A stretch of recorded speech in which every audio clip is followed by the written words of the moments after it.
किसी भी दो एलिमेंट के एटम क्या करते हैं, एक दूसरे से कंबाइन करते हैं और कंबाइन करने के बाद सिंगल प्रोडक्ट बनता है।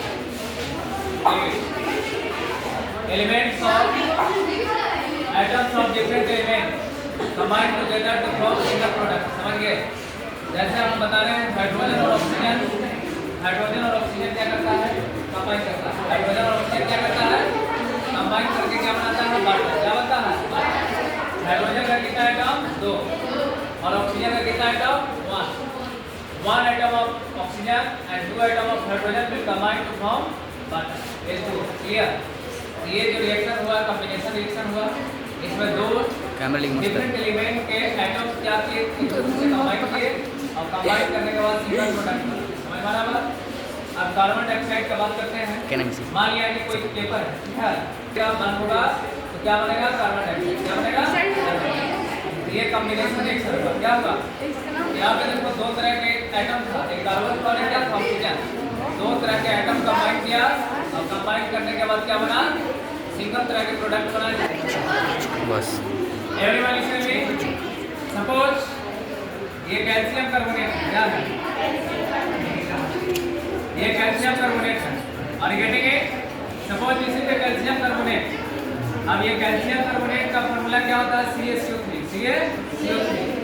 और इसमें हम क्या करेंगे, इलेक्ट्रिक करंट सप्लाई करेंगे। इलेक्ट्रिक करंट नहीं, हीट। क्या करेंगे, हीट। क्या बोलेंगे, डिकम्पोजिशन रिएक्शन। डिकम्पोजिशन रिएक्शन का मतलब होता है कि कोई सिंगल प्रोडक्ट क्या करेगा, ब्रेक करेगा 2 या 2 से ज़्यादा तरह के प्रोडक्ट। 2 या 2 से ज़्यादा तरह के प्रोडक्ट। कोई सिंगल तरह के प्रोडक्ट जो है वो ब्रेक करेगा 2 या 2 से ज़्यादा तरह के प्रोडक्ट में ब्रेक करेगा। समझ गए? यहाँ पे कैल्शियम कार्बोनेट CaCO3 एक सिंगल प्रोडक्ट है। कैल्शियम कार्बोनेट क्या है, CaCO3 एक सिंगल प्रोडक्ट है। क्या है, सिंगल प्रोडक्ट है। और जब कैल्शियम कार्बोनेट को हीट दिया गया तो हीट एब्जॉर्ब करने के बाद ये ब्रेक किया किसमें, कैल्शियम ऑक्साइड में और कार्बन डाइऑक्साइड में। किसमें, कैल्शियम ऑक्साइड और carbon dioxide. Calcium carbonate break होगा किस तरह के कंपाउंड, बताइए, कैल्शियम ऑक्साइड और कार्बन डाइऑक्साइड। कैल्शियम ऑक्साइड को क्विक लाइन बोलते हैं। तो ये क्वेश्चन में बता दीजिएगा कि calcium carbonate will broken down into how many types of substance. Calcium oxide से बोले कैल्शियम कार्बोनेट एक सिंगल प्रोडक्ट था और सिंगल प्रोडक्ट कितने में टूट गया, 2। समझ गए? अब सुनिए, डिकम्पोजिशन रिएक्शन जो होता है वो खुद से नहीं होता है। डिकम्पोजिशन हीट देंगे और इलेक्ट्रिक करंट सप्लाई करेंगे। क्या करेंगे, इलेक्ट्रिक करंट। अब यहाँ पे देखिए ये क्या किए, वाटर ले लिए। इसमें क्या ले लिए, वाटर ले लिए। आप जानते हैं कि वाटर किससे बना हुआ है, H2O से। किससे, H2O से बना हुआ है। ये हाइड्रोजन से और ऑक्सीजन से मिलकर बना हुआ है। हाइड्रोजन से और किससे, ऑक्सीजन।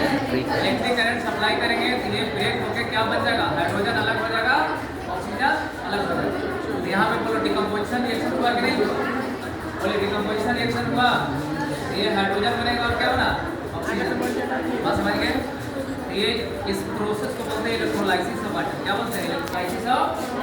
इलेक्ट्रोलाइसिस का मतलब होता है कि इलेक्ट्रिक करंट सप्लाई करने के बाद वाटर जो है हाइड्रोजन और ऑक्सीजन, हाइड्रोजन और इसको बोलते हैं इलेक्ट्रोलाइसिस ऑफ वाटर। और ये इलेक्ट्रोलाइसिस ऑफ वाटर कौन सा रिएक्शन है, डिकम्पोजिशन रिएक्शन। क्योंकि सिंगल प्रोडक्ट कितना टूटा है, 2 में टूटा, हाइड्रोजन गैस बना और समझ गए बात, डिकम्पोजिशन रिएक्शन क्या होता है, समझ में आ गया? अब आपको हम समझाते हैं। यहाँ पे एक है डिस्प्लेसमेंट रिएक्शन। क्या है, स्टॉप करो, ओके। इसको क्या बोलते हैं, H2SO4 बोलते हैं। सल्फ्यूरिक एसिड का केमिकल फॉर्मूला क्या होता है, H2SO4। और गेटिंग इट, ये सल्फ्यूरिक एसिड को हम लोग किंग ऑफ केमिकल्स भी बोलते हैं। Sulphuric acid is also known as king of chemicals. अब सल्फ्यूरिक एसिड में हम लोग क्या डालेंगे, जिंक डालेंगे। क्या डालेंगे, zinc. We will add zinc granules in sulphuric acid. तो यहाँ पे जानते हैं क्या होगा, डिस्प्लेसमेंट रिएक्शन होगा। क्या होगा, डिस्प्लेसमेंट रिएक्शन। डिस्प्लेसमेंट रिएक्शन का मतलब होता है जो मोर रिएक्टिव एलिमेंट के एटम जो होंगे लेस रिएक्टिव एलिमेंट के एटम को क्या करेगा, डिस्प्लेस करेगा और डिस्प्लेस करके कंबाइन करके क्या करेगा, नया कंपाउंड बनाएगा। बात समझ गए?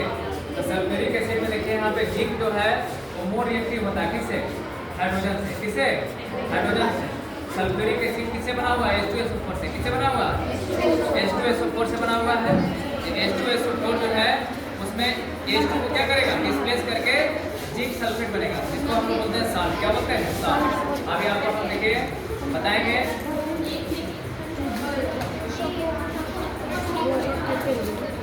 जिंक है, क्या है? This is zinc granules, this is zinc granules, और ये है सल्फ्यूरिक एसिड। मैंने इस टेस्टिंग में क्या लिया है? सल्फ्यूरिक एसिड लिया है, जिसका केमिकल फॉर्मूला क्या होता है? H2SO4। और इस H2SO4 में हम क्या करेंगे? जिंक ऐड करेंगे। तो आप जानते हैं कि जिंक जो होता है मोर रिएक्टिव होता है किससे? हाइड्रोजन से। किससे? हाइड्रोजन से। तो हाइड्रोजन को डिस्प्लेस करेगा और डिस्प्लेस करने के बाद बनाएगा जिंक सल्फेट। क्या बनेगा? Zinc sulphate. और हाइड्रोजन गैस यहाँ पे बाहर रिलीज होता है, समझ गए? जिसको हम लोग इवोल्यूशन ऑफ गैस भी बोलते हैं। क्या होता है? Evolution of gas. Evolution of क्या होता है? गैस। और जब हाइड्रोजन गैस बाहर निकलेगा, अगर माचिस में यहाँ पे हम लोग जलाएंगे तो यहाँ पे ये पॉप साउंड क्रिएट करेगा, समझ गए? फट फट का क्या आएगा? आवाज। अब यहाँ पे देखिए हम क्या कर रहे हैं? जिंक को डाले हैं, क्या करे हैं? जिंक को यहाँ पे क्या किए हैं? जिंक को यहाँ पे क्या किए हैं? डाले हैं, समझ गए? ये क्या बनेगा? Zinc sulphate. क्या बनेगा? जिंक सल्फेट बनेगा। क्या बनेगा? जिंक सल्फेट बनेगा। और ये हाइड्रोजन गैस यहाँ पे क्या होगा? बाहर रिलीज होगा। क्या होगा? बाहर रिलीज होगा। जो पॉप साउंड क्रिएट करता है, ये मैच स्टिक यहाँ पे बंद करने पे, समझ गए? और गेटिंग ऑन, ये क्या बनेगा? Zinc sulphate. Clear to everyone?